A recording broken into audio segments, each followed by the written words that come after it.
வணக்கம். இது அரசியல் பேட்டை. இன்றைய அரசியல் பேட்டையில் ஒரு சிறப்பு விருந்தினர் திராவிட முன்னேற்ற கழகத்தினுடைய செய்தி தொடர்பு துணை செயலாளர் திரு சூர்யா கிருஷ்ணமூர்த்தி அவர்கள். வணக்கம்.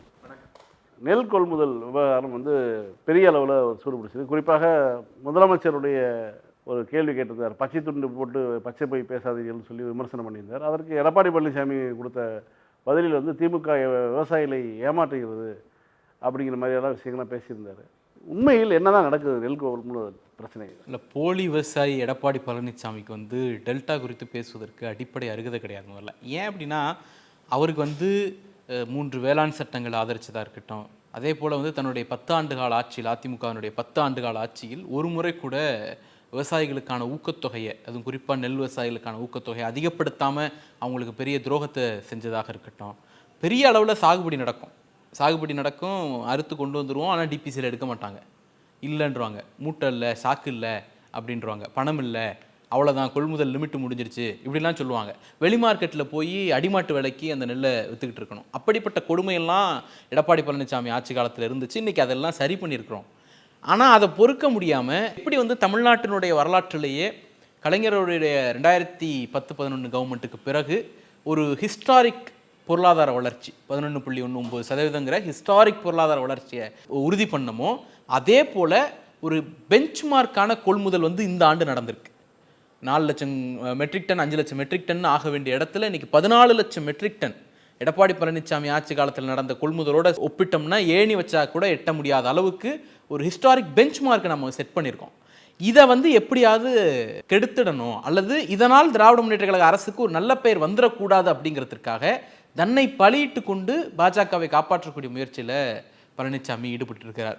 மெட்ரோவில் நிதி கொடுக்கலன்னா திமுக தப்பு, எய்ம்ஸுக்கு பிரச்சனைனா திமுக தப்பு, நீட்டுக்கு நம்ம எல்லாம் பண்ணியும் ஒப்புதல் கொடுக்கலன்னா திமுக தப்பு, ஜெயலலிதா பேர் மீன்வள பல்கலைக்கழகத்துக்கு வைக்கணும்னு நாம போராடினா கூடாதுன்னு போராடக்கூடியவர். இப்படி பாஜகவுக்காக எல்லா அற விளிம்பியங்களையும் தூக்கி போட்டுட்டு ஏடிஎம்கேவை பலியிட்டு கொள்ளக்கூடிய ஒரு வேலையில் அவர் ஈடுபட்டிருக்கார். அதனுடைய இப்போ சமீபத்திய வளர்ச்சி தான் இந்த நெல் கொள்முதல் விவகாரத்தில் அவர் சொல்லக்கூடிய இந்த போலி கதைகள். இந்த திமுக கேட்கக்கூடிய அந்த கோரிக்கை, திமுக அரசு கேட்கக்கூடிய கோரிக்கை என்ன? 17 விழுக்காட்டிலேருந்து 22 விழுக்காட உயர்த்தணுங்கிறது அது சாத்தியமான ஒரு விஷயம் தான் கேட்குறாங்களா? அது சாத்தியம்? ஏன்னா ஒரு ஈரப்பதத்தை, மிக அதிகமான ஈரப்பதத்தோட ஒரு நெல்லை வாங்கினா அது இப்போ பொருளாதார ரீதியாக அரசுக்கு நஷ்டமாகும், மக்களுக்கும் பயன் இல்லாமல் போயிடும் அப்படிங்கிற விமர்சனங்கள்லாம் வருதில்ல. டெல்டாவில் என்ன நடக்குதுங்கிற ஒரு பேக்ரவுண்டை நம்ம முதல்ல புரிஞ்சுக்கணும். திமுக அரசு வந்த பிறகு வேளாண்மை உற்பத்தி அப்படிங்கிறது என்ன ஆயிருக்கு? பொதுவாக ஒரு அரசு உழவர்களுக்கு நல்லது செய்து, அரசு மீது உழவர்களுக்கு நம்பிக்கை வருது அப்படின்னா தான் சாகுபடி பரப்பு அதிகரிக்கும். இப்போ டெல்டாவில் எல்லாருக்கும் ஓரளவு விளைநிலம் இருந்தாலும் 3 பருவமும் அதை முதல்ல விளைச்சல் நடக்காது. சில பேர் ஒரு பருவம் பண்ணுவாங்க, கொஞ்சம் பணம் இருக்கிறவங்க ரிஸ்க் எடுக்கலாங்கிறவங்க 2 பருவம் பண்ணுவாங்க, ஆனது ஆகட்டுண்டா அப்படின்னு இறங்குறவங்க தான் 3 பருவம் பண்ணுவாங்க. அப்போ ஒரு போக சாகுபடி தான் பெரிய அளவில் இருக்கும், இருபோக சாகுபடி குறையும், முப்போக சாகுபடிங்கிறது ரொம்ப கம்மியாக மினிமலாக ஆகிடும். இந்த பின்புலத்திலேருந்து பார்த்தோம் அப்படின்னா, அதிமுக ஆட்சி காலத்தில் 2019-20 ஒருபோக சாகுபடி 146.77 லட்சம் ஏக்கர். திராவிட முன்னேற்ற கழக அரசு வந்த பிறகு 2023-24 151 லட்சம் ஏக்கராக அது மாறுது. அதாவது 5 லட்சம் ஏக்கர் அதிமுக காலத்தை விட ஒருபோக சாகுபடி அதிகமாக நடக்குது. இன்னொன்று, இருபோக சாகுபடி எடுத்துக்கிட்டோம் அப்படின்னா, அதிமுக காலத்தில் 19-20 29 லட்சம் 30 லட்சம் வரைக்கும் நடந்துச்சு. இன்றைக்கி அது 33.6 லட்சம் ஏக்கர் வரைக்கும், ஏறக்குறைய 3.5 லட்சம் ஏக்கர் 2 போக சாகுபடிக்கு அதிகப்படுத்தியிருக்கிறோம். ஆவரேஜ் 3 போகமும் நடக்கிறது, 1 போகம் நடக்கிறது, 2 போகம் நடக்கிறது, எல்லாத்தையும் ஆவரேஜ் பண்ணோம் அப்படின்னா அதிமுக ஆட்சி காலத்தில் 10 வருஷத்தில் 84 லட்சம் ஏக்கராக இருந்ததை திராவிட முன்னேற்ற கழக அரசு 3 வருஷத்தில் 96 லட்சமாக மாற்றிருக்கிறோம். அப்போ ஒரு போக சாகுபடியில் 5 லட்சம் ஏக்கர் உயர்த்தியிருக்கிறோம், 2 போக சாகுபடியில் 3.5 லட்சம் ஏக்கர் உயர்த்தியிருக்கிறோம். கடைசியாக ஆவரேஜ் எடுத்துக்கிட்டோம்னா இன்றைக்கி 12 லட்சம் ஏக்கர் அதிமுக விட அதிகமாக சாகுபடி நடக்குது அப்படிங்கிறோம். இந்த சாகுபடி பரப்பு அதிகரிக்குதுன்னா உழவர்கள் அரசை நம்பி பயிர் பண்ணுறதுக்கு தயாராக இருக்கிறாங்க அப்படின்னு அர்த்தம். தண்ணி எப்படியாவது கொண்டு வந்துருவாங்க, எல்லாம் நடக்குதுன்னு அர்த்தம். இப்போ உதாரணத்துக்கு 4 முக்கியமான இன்டர்வென்ஷன் நாம் பண்ணியிருக்கோம். ஒன்று, ஒவ்வொரு வருடமும் ஜூன் மாதம் மேட்டூரை திறக்கிறோம் அப்படிங்கிற முடிவை உறுதியோடு கடைபிடிச்சிருக்கோம். ஜூன் 12 திறக்கிறோம் அப்படின்ட்டு இந்த அம்மா என்ன பண்ணாங்க, 2011 கலைஞர் அவர்களுடைய அரசு முடியும் பொழுது 80-90% தண்ணி இருந்துச்சு. ஜூன்லேயே 80-90% தண்ணி இருந்துச்சு, மே மாதமே. இந்த அம்மா வந்த உடனே ஜூன் 12க்கு பதிலாக முன்கூட்டியே திறந்தாங்க. சரித்திர சாதனை செய்த அம்மையார்னு அதிமுகவினுடைய விவசாய பிரிவு வந்து தஞ்சாவூரில் பெரிய பாராட்டு விழாலாம் நடத்தினாங்க. அதற்கு பிறகு 9 ஆண்டுகளில் பெரும்பான்மையான ஆண்டுகள் ஜூன் 12 தண்ணி திறக்கல. ஆனால் திமுக அரசு வந்த பிறகு ஒவ்வொரு ஆண்டும் ஒரு வருடத்தை தவிர ஜூன் 12 தண்ணி திறந்திருக்கிறோம். அந்த ஒரு வருடமும் ஜூன் மாதம் திறந்துட்டோம். அப்போ ஜூன் மாதம் தண்ணி திறக்கிறோம். திறக்கிற தண்ணி கடைமடை வரைக்கும் போய் சேர்றதுனால தான் இந்த பாசன பரப்பு அதிகரிச்சிருக்கு. கடைமடை வரைக்கும் தண்ணி போகல. எடப்பாடியினுடைய குற்றச்சாட்டிலே வந்து கடைமடை வரைக்கும் போகலன்னா எடப்பாடி பழனிசாமி ஆட்சி காலத்தில் இருந்த அளவை விட குறைஞ்சிருக்கணும். பாசன பகுதி குறைஞ்சிச்சுன்னா உற்பத்தி விளைச்சல் குறையும், அல்லது எவ்வளோ ஏக்கர் நடவு நடுறாங்களோ அது குறையும். தண்ணி இருக்கிறதுனால தான் நடுறாங்க. அப்போ கடைமடை வரைக்கும் தண்ணி போய் சேர்ந்துருக்குன்னு அர்த்தம். இன்னும் சொல்ல போனால் எடப்பாடி பழனிசாமி ஆட்சி காலத்தில் போகாத பல பகுதிகளுக்கும் இன்னைக்கு தண்ணி போய் சேர்ந்துருக்கு. அதனால தான் அங்கெல்லாம் சாகுபடி நடந்திருக்கு, அங்கெல்லாம் பயிரிட்டு இருக்கிறாங்க. அப்போ இந்த அடிப்படையில் பார்த்தோம்னா தண்ணியை முறையாக கொண்டு போய் சேர்த்துருக்குறோம். ரெண்டாவது முக்கியமானது இடுபொருட்கள், நிலமாக இதாக இருக்கட்டும், உழவு கருவிகளாக இருக்கட்டும், உரமாக இருக்கட்டும், இதெல்லாம் முறைப்படி போய் சேர்றத போராடி உறுதிப்படுத்தியிருக்கிறோம். இது ரெண்டாவது. மூணாவது தான் ரொம்ப முக்கியம், ஊக்கத்தொகை. அரசு வந்து நெல்லுக்கு இவ்வளோ அப்படிங்கிறத வந்து தீர்மானிச்சிடும். அதை தாண்டி மாநில அரசு என்ன பண்ணுதுன்னா, மற்ற மாநிலங்களில் இல்லாத வகையில் கலைஞர் தான் முதல் இன்ட்ரடியூஸ் பண்ணார் ஊக்கத்தொகை கொடுக்கறது. நீ என்ன கொடுக்கறது, உன்னோட சேர்த்து நான் கூடுதலாக ஒரு பணம் கொடுக்குறேன் அப்படின்ட்டு. நம்ம 2500 ரூபா குவிண்டாலுக்கு கொடுப்போம் அப்படின்னு சொன்னால் இன்றைக்கி 2450 ரூபா வரைக்கும் கொடுத்துட்ருக்குறோம். 50 ரூபா தான் குறையுது, அதையும் இந்த அரசு முடிவதுக்குள்ளே கொடுத்துரும்னு எதிர்பார்க்குறோம். இப்போ அந்த அடிப்படையில் பார்த்தோம்னா குவிண்டாலுக்கு இன்றைக்கி 2500 ரூபா ஊக்கத்தொகை கொடுக்குறோம். அப்போ தண்ணி போய் சேர்ந்துடுது, ஊக்கத்தொகை கொடுக்குறோம். குறிப்பாக இந்த 6 லட்சம் ஏக்கர் வந்து கூடுதலாக விவசாயிகள் பண்ணியிருக்காங்க. நான் நேரில் போய் பார்த்தேன். ஆனால் வந்து அவர்கள் வந்து பயிர்கள் வாடிட்டு இருக்கு, விளைவித்த பொருட்களை வந்து விற்க முடியாமல் இருக்காங்க அப்படிங்கிற குற்றச்சாட்டு அவர் முன் வச்சிருக்காரு. அவர் எடப்பாடி பழனிசாமின்னா எதுக்காக இந்த பொருட்படுத்தி பேசுகிறோம்னா, அவர் எதிர்கட்சி தலைவர். நம்ம ஏற்றுக்கொள்கிறோமோ இல்லையோ அவர் எதிர்கட்சி தலைவர். நான் நேரடியாக பார்த்தேன் அப்படிங்கும்போது அவர் பாதிப்புக்குள்ளான பகுதியெல்லாம் பார்த்தது தான் நான் சொல்கிறேன் அப்படிங்கிறார். ஆனால் அவருடைய இதில் வந்து ஒன்றிய அரசு வந்து எந்த கோரிக்கையுமே வைக்க மாட்டேங்கிறார். சாகுபடி பரப்பை பற்றி பேசணும். உற்பத்தி, நெல் உற்பத்தி எவ்வளோ ஆயிருக்குங்கிறது முக்கியம். அதிமுக ஆட்சி காலத்தில் கடைசி 4 வருஷம், எடப்பாடி வந்த பிறகான 4 வருஷத்தில் ஒட்டுமொத்த உற்பத்தி அளவு வந்து 434 லட்சம் மெட்ரிக் டன். நம்ம வந்த பிறகு இந்த 4 ஆண்டுகளில், முதல் 4 ஆண்டுகளில் அதை 456.39 லட்சம் மெட்ரிக் டன்னாக உயர்த்தியிருக்கோம். அதாவது 4 ஆண்டுகளில் 22 லட்சம் மெட்ரிக் டன் வந்து அதிகப்பட்டு இருக்கிறது, விளைச்சல் கூடியிருக்கு அப்படிங்கிறது தான் இந்த ஆவரேஜ். அப்போ விளைச்சல் கூடியிருக்கு, பாசன பரப்பு அதிகமாக இருக்குது, விளைச்சல் கூடியிருக்கு. இவர் சொல்கிறாருல கொள்முதல் பண்ணலைங்கிறது அது அயோக்கியத்தனமான வாதம். கொள்முதலை பற்றி பேசுகிறதுக்கு பழனிசாமிக்கு துளியும் தகுதி கிடையாது. ஏன் அப்படின்னா, நான் ஏற்கனவே சொன்னேன், ஒரு விவசாயி இருக்கிறாரு. விவசாயி வந்து அவருக்கு 2 ஆப்ஷன் இருக்குது. ஒன்று அரசு கொள்முதல் நிலையங்களில் போய் தன்னுடைய நெல்லை போடுறது, அப்படி இல்லைன்னா தனியார் ஆலைகளில் கொண்டு போய் போடுறது. இது 2 வாய்ப்பு தான் அவர்கிட்ட இருக்குது. அரசு எப்போதுமே லிமிட்டடாக தான் ப்ரொக்யூர் பண்ணும், எல்லாத்தையும் ப்ரொக்யூர் பண்ணாது. அப்போ முதலில் வருபவர்களுக்கு முன்னுரிமைங்கிற அடிப்படையில் தான் அது ப்ரொக்யூர்மெண்ட் நடக்கும். இப்போ அதிமுக ஆட்சி காலத்தில் ப்ரொக்யூர்மெண்ட்டு ரொம்ப ரொம்ப ரொம்ப கம்மியாக நடந்துச்சு. அரசு விவசாயி பூரா வெளி மார்க்கெட்டில் போய் குறைவான தொகையை வாங்கிட்டு நெல் போனால் போதும் அப்படின்னு கொண்டு போய் கொடுத்தது தான் அதிகம். அப்போ இன்றைக்கி அந்த நிலைமையை மாற்றிருக்கோம். உதாரணத்துக்கு 10 வருஷம் அதிமுக ஆட்சி காலத்தில், நான் எடப்பாடியை மட்டும் சொல்லலை, ஜெயலலிதா ஆட்சி காலத்திலேருந்து சேர்த்து 10 வருஷம் அவங்க கொள்முதல் பண்ண மொத்த நெல்லுடைய அளவு வந்து 1.83 கோடி மெட்ரிக் டன். திமுக ஆட்சி 53 மாதத்தில், 4.5 வருஷத்தில் கொள்முதல் பண்ண மொத்த நெல்லோட அளவு 1.93 கோடி மெட்ரிக் டன். அவர்கள் வாங்கின 10 ஆண்டு காலத்தில் வாங்கினதை விட 4 வருஷத்தில் கூடுதலாக பண்ணியிருக்கோம். அப்போ என்ன ஆயிருக்குன்னா, வெளி மார்க்கெட்டுக்கு போகக்கூடிய நெல்லினுடைய அளவு குறைஞ்சிருக்கு. அதுதான் இந்த அரசினுடைய முக்கியமான சாதனைன்னு பார்க்குறோம். அப்போ இவ்வளவுக்கும் ஊக்கத்தொகை கொடுத்துருக்குறோம், இவ்வளவுக்கும் கொள்முதலுக்கு பணம் கொடுத்துருக்குறோம். அப்போ ரொம்ப வெல்வெஸ்டாக இருந்திருக்கு. இன்னும் குறிப்பிட்டு சொல்லணும்னா, போன ஆண்டை விட இந்த ஆண்டு வந்து கொள்முதல் அதிகம். போன ஆண்டு வந்து 4.25 லட்சம் மெட்ரிக் டன் தான் கொள்முதல் நடந்துச்சு இந்த பருவத்தில், இந்த குறுவை பருவத்தில். இந்த ஆண்டு 14 லட்சத்துக்கும் மேற்பட்ட மெட்ரிக் டன், 14 லட்சம் மெட்ரிக் டன்னுக்கு மேலே கொள்முதல் நடந்திருக்கு. அப்போது 3 விஷயம்தான் இதில் நம்ம பார்க்க வேண்டியது. சாகுபடி பரப்பு அதிமுக ஆட்சியை விட அதிகம், ஒட்டுமொத்த விளைச்சல் அதிமுக ஆட்சியை விட அதிகம், கொள்முதல் அதிமுகவினுடைய 10 ஆண்டுகளை விட 4 ஆண்டுகளில் நாம் செய்த கொள்முதல் ரொம்ப ரொம்ப அதிகம். இந்த 3 வகையிலையுமே திராவிட முன்னேற்ற கழக அரசு எக்ஸலண்ட்டாக பெர்ஃபார்ம் பண்ணியிருக்கு. இந்த சாதனையை நம்ம கிளைம் பண்ணிடக்கூடாதுங்கிறதுக்காக நடுரோட்டில் வந்து சாட்டையால் அடிச்சுக்கிட்டு ஓடக்கூடியவராக எடப்பாடி பழனிசாமி இருக்காருன்னு பார்க்குறேன். இப்போ இந்த ஈரப்பதத்துக்கு வருவோம். அந்த ஈரப்பதம் என்பது திமுக அரசினுடைய கோரிக்கையாக இருக்குது. அந்த கோரிக்கையில் உள்ள நியாயமாக இருக்குது? டெல்டாவில் நெல் வந்து உற்பத்தி பண்ணியாச்சு, அது தேங்கி முளைக்குதுன்னு ஒரு குற்றச்சாட்டு இருக்குது. இந்த தேங்கி முளைக்கிறதுக்கு யார் காரணம்? இதுதான் முதல் கேள்வி. நம்ம வந்து கொள்முதல் பண்ணுறதுக்கான ஃபெசிலிட்டி பண்ணிட்டோமா இல்லையாங்கிற ஒரு டெஸ்ட் வைப்போம். திமுக வந்த பிறகு என்ன பண்ணியிருக்கோம்னா, வழக்கமாக இந்த குறுவை பருவத்துக்கான கொள்முதலை, டிபிசிங்கிறது ஒரு நிலையான நிலையங்கள் கிடையாது. இப்போ ரேஷன் கடை இருக்கிற மாதிரி எப்போதும் இருக்காது. அது அந்தந்த பருவத்துக்கு திறப்போம். அதனால தான் அது வந்து டைரக்ட் ப்ரொக்யூர்மெண்ட் சென்டர்ஸுங்கிறதே டெம்பரவரி தான். பெரும்பாலும் 10 டெம்பரவரி இருந்துச்சுன்னா ஒரு பர்மனெண்ட் இருக்கும். இப்போ அந்த அடிப்படையில் பார்த்தோம்னா ஒவ்வொரு பருவத்துக்கும் திறப்போம். எப்போதுமே இந்த குறுவை பருவத்துக்கான கொள்முதல் நிலையங்களை வந்து அக்டோபர் 1ஆம் தேதி திறப்போம். திராவிட முன்னேற்ற கழகம் வந்த பிறகு தலைவர் உத்தரவிட்டு பருவமழை வந்து தப்பி தப்பி பெய்யுது, அதனால ஒரு மாதம் காக்க வைக்காதீங்க, செப்டம்பர் மாதமே அதை வந்து தொடங்கிடுங்கன்ட்டார். ஒரு மாதம் அட்வான்ஸாக தொடங்குறோம். செப்டம்பர் 1ஆம் தேதியே தொடங்குறோம். ரெண்டாவது, எப்போதுமே மாலை 6 மணி வரைக்கும் தான் ப்ரொக்யூர்மெண்ட் நடக்கும். ஏன்னா அது பெரிய மின் வசதி இருக்காது, அல்லது லைட்டு பெரிய, அதெல்லாம் டெம்பரரி ஷெல்டர் தானே. அப்போ அந்த அடிப்படையில் பார்த்தோம்னா 6 மணி வரைக்கும் தான் நடக்கும்.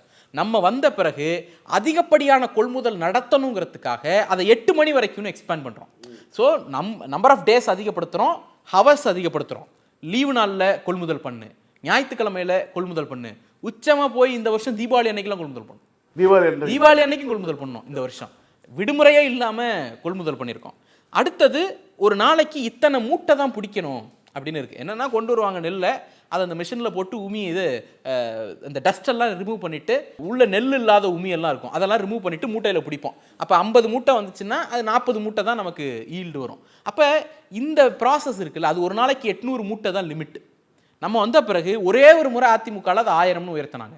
இன்றைக்கி பர் டே 1000லேருந்து 1200 சாதாரணமாக போகுது. பஞ்சநதி கோட்டைன்னு ஒருத்த நாட்டில் ஒரு இடத்துல 5000 வரைக்கும் நீங்கள் கொள்முதல் பண்ணுறதுக்கான ஃபெசிலிட்டியை பண்ணி வச்சுருக்கிறோம். அதை விட முக்கியமானது நம்பர் ஆஃப் ஸ்டேஷன். எத்தனை கொள்முதல் நிலையங்களை திறந்தோன்னு பார்க்கணும். போன ஆண்டு நவம்பர் மாதம் கணக்குப்படி பார்த்தோம் அப்படின்னா, நவம்பர் 16 கணக்குப்படி பார்த்தோம்னா 1095 கொள்முதல் நிலையங்கள் தான் டெல்டாவில் செயல்பட்டுச்சு. இந்த வருஷம் 1932 கொள்முதல் நிலையங்கள். ஆவரேஜாக ஒரு பருவத்துக்கு 1000 தான் கொள்முதல் நிலையங்களை தொடங்குகிறோம். இன்றைக்கி 2000 அதை உயர்த்தியிருக்கோம். ஏறக்குறைய 100% வளர்ச்சி அந்த கொள்முதல் நிலையங்களில். அப்போ என்ன அர்த்தம்னா, ஒரு 4 கிராமத்தினுடைய நெல் ஒரு ஸ்டேஷனுக்கு வரத்துக்கு பதிலாக இன்றைக்கி 2 கிராமத்தோட நெல் தான் ஒரு ஸ்டேஷனுக்கு வருது. அப்போ விவசாயி வரிசையில் நிற்கணுங்கிற அவசியமே இல்லை அப்படின்னு மாற்றிட்டோம். இதெல்லாம் பண்ணினதுனால தான் 4.83 லட்சம் மெட்ரிக் டன்னுங்கிற கொள்முதல் அளவை இந்த ஒரு வருஷத்தில் 14.11 லட்சம் மெட்ரிக் டன் கொள்முதல் அளவாக மாற்றிருக்கோம். இப்போ இவ்வளோ பண்ணணும், அதுக்கான ரிசல்ட்டு கிடச்சிருச்சு. சரி, அதை தாண்டி எங்கே தேங்குது? நீங்கள் ஒரு சின்ன ஒரு கதை மாதிரி யோசிங்க. நீங்கள் ஒரு விவசாயி, நான் ஒரு கொள்முதல் நிலைய அதிகாரி, அவர் ஒரு அரவை ஆலையினுடைய அதிபர். இந்த 3 பேருக்குமான உறவு தான் இதில் முக்கியமானது. நீங்கள் நெல்லை அறுத்து கொண்டு வந்து டிபிசி வாசலில் நிறுத்திட்டீங்க. என்கிட்ட ஏற்கனவே பெண்டிங் இருக்குது, உங்களுக்கு முன்னாடி வந்த 10 விவசாயி இருக்கிறாங்க, அவங்கள நான் அனுப்பிட்டு தான் உங்களை நான் கூப்பிட முடியும். இப்போ இந்த கீவு நிற்கிறதுனால தாமதம் ஏற்படுதா அப்படின்னு கேட்டால் இல்லை. ஏன்னா எல்லா ஃபெசிலிட்டியும் பண்ணி வச்சிட்டோம். நிலையங்களை அதிகப்படுத்திட்டோம், டைம் அதிகப்படுத்திட்டோம், நாள் அதிகப்படுத்திட்டோம், எல்லாம் அதிகப்படுத்திட்டோம். அப்போ இந்த கீவு நிற்கிறது கிடையாது. உங்களுடைய நெல் 17% இருக்குது. நான் யாருமே இல்லைங்க, காலையிலேருந்து வேக்கண்டாக இருக்குது இந்த கொள்முதல் நிலையம். நீங்கள் தான் ஆளாக வரீங்க, ஆளாக போனி பண்ண வரீங்க. நான் ரொம்ப ஆசையாக கூப்பிட்றேன். உங்களுடைய நெல்லோட ஈரப்பதம் 17க்கு மேலே இருந்துச்சுன்னா, நான் வெட்டியாக உட்காந்துருந்தாலும் அந்த நெல்லை எடுக்க முடியாது. இது வந்து ஒன்றிய அரசுடைய அந்த லிமிட் வந்து 17% தாங்கிறத ஃபுட் கார்பரேஷன் ஆஃப் இந்தியா ஒன்றிய அரசு தீர்மானிக்கும். இந்த 17, 18, 20 அவங்க தீர்மானித்து சொல்லுவாங்க. தமிழ்நாட்டை பொறுத்த வரைக்கும் அது 17 தீர்மானிச்சிருக்கிறாங்க. இப்போ உங்கள் நெல் 17க்கு மேலே இருந்துச்சுன்னா, நான் ஈயோ ஆடினா கூட, யாருமே இல்லை, நான் ஃபேனை போட்டு படுத்து கிடக்கிறேன்னா கூட உங்கள் நெல்லை கொள்முதல் பண்ண முடியாது. அப்போ அங்கே ஒரு தேக்கம் ஏற்படுதில்ல. அந்த தேக்கத்துக்கு யார் காரணம்? ஒன்றிய அரசு லிமிட்டை தளர்த்தி கொடுத்தாங்கன்னா நாங்கள் கொள்முதல் பண்ணிட்டு போகிறோம். ஒன்றிய அரசு லிமிட்டை தளர்த்தி கொடுக்கலன்னா அந்த நெல்லை ஒரு டிபிசி அதிகாரியால் கொள்முதல் பண்ண முடியாது. இந்த ப்ரொக்யூர் பண்ணதை எங்கே கொண்டு வைக்க போகிறோம்? அதுக்கு கிடங்கு இருக்கணும். அந்த கிடங்கை திமுக அரசு கட்டலைன்னு கோமாளிகள்லாம் இப்போ ஆட்டம் போட்டுட்டு இருக்காங்க. ஆனால் உண்மை என்னென்னா, 10 ஆண்டுகளில் அதிமுக அரசு கட்டிய கிடங்குகளுடைய அளவு கெப்பாசிட்டி வந்து 7.23 லட்சம் மெட்ரிக் டன்.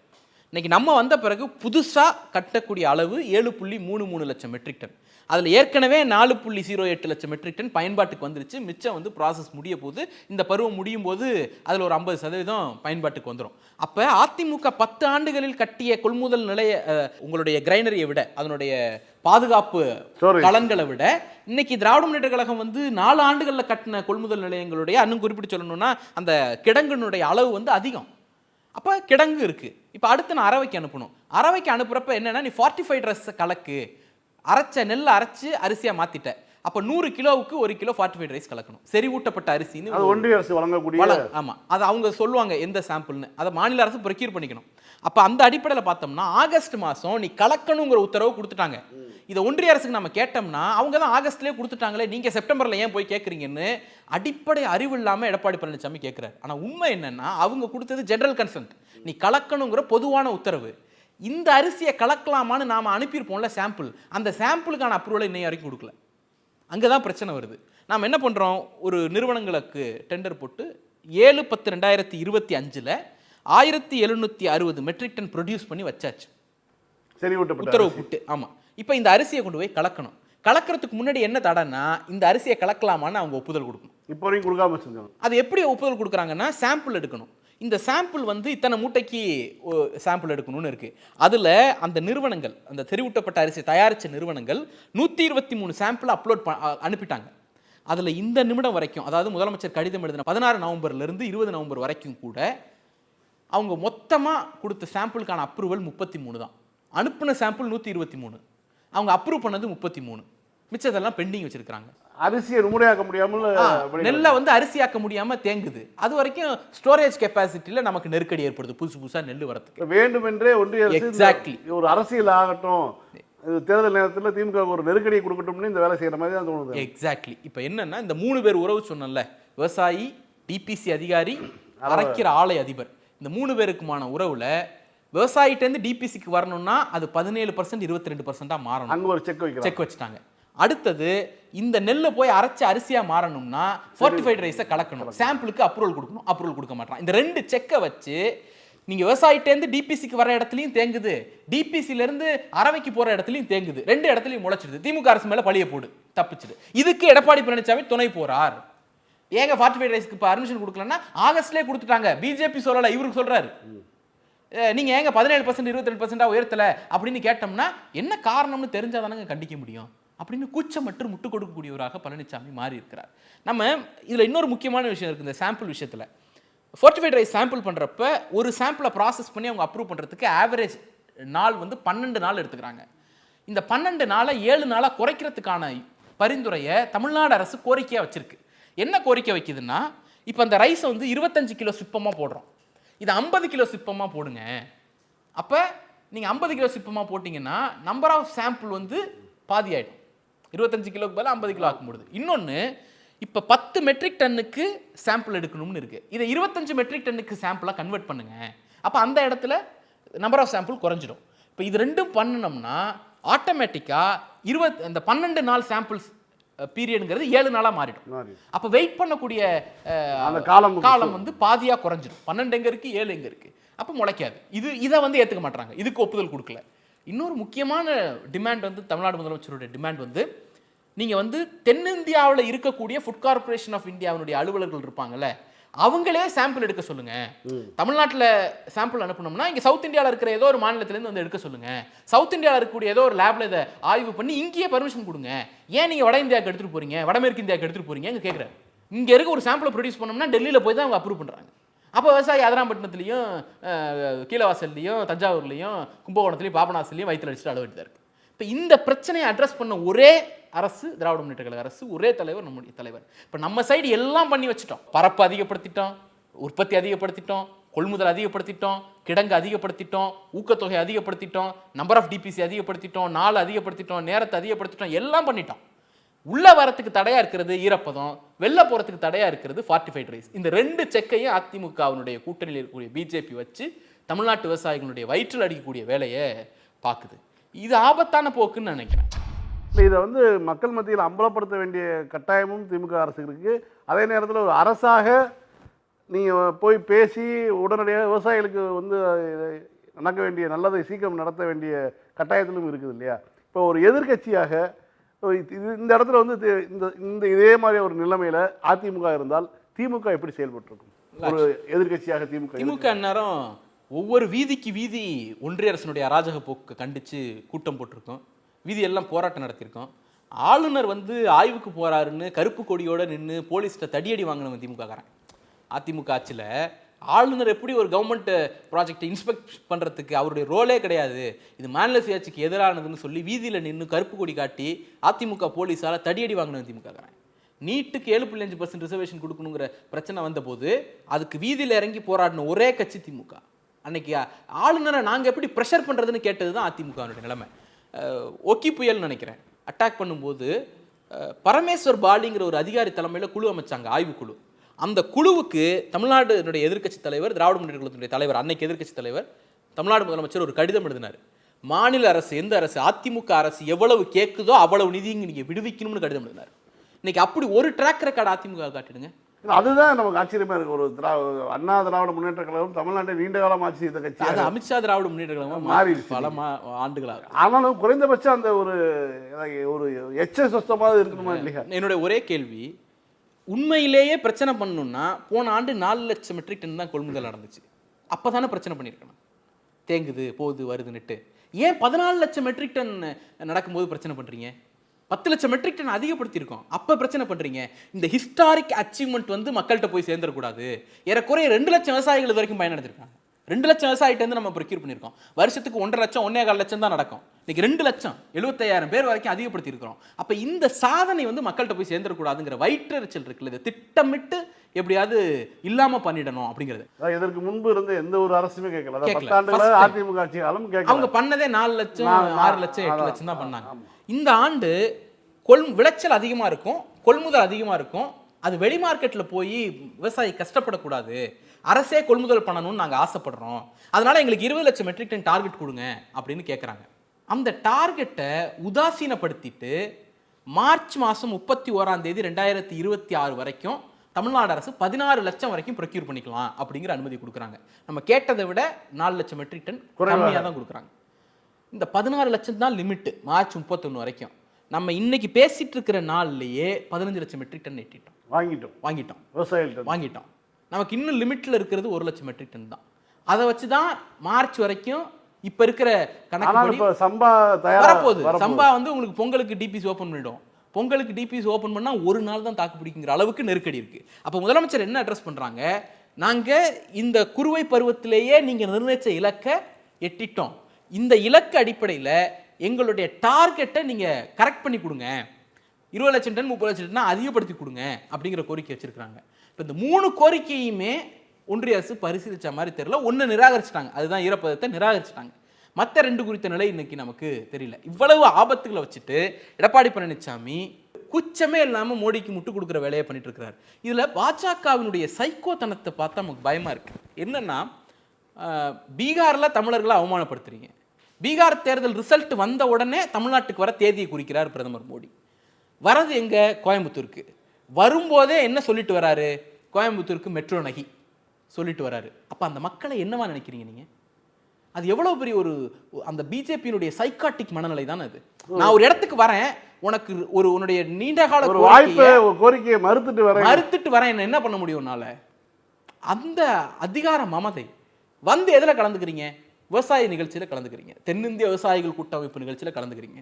நான் விவசாயிகளுக்கு அது பண்ணிட்டேன் இது பண்ணிட்டேன் எல்லாம் சொல்றீங்க. ஃப்ளைட்டை பிடிச்சி டெல்லியில் போய் லேண்ட் ஆன உடனே என்ன பண்ணுறீங்க?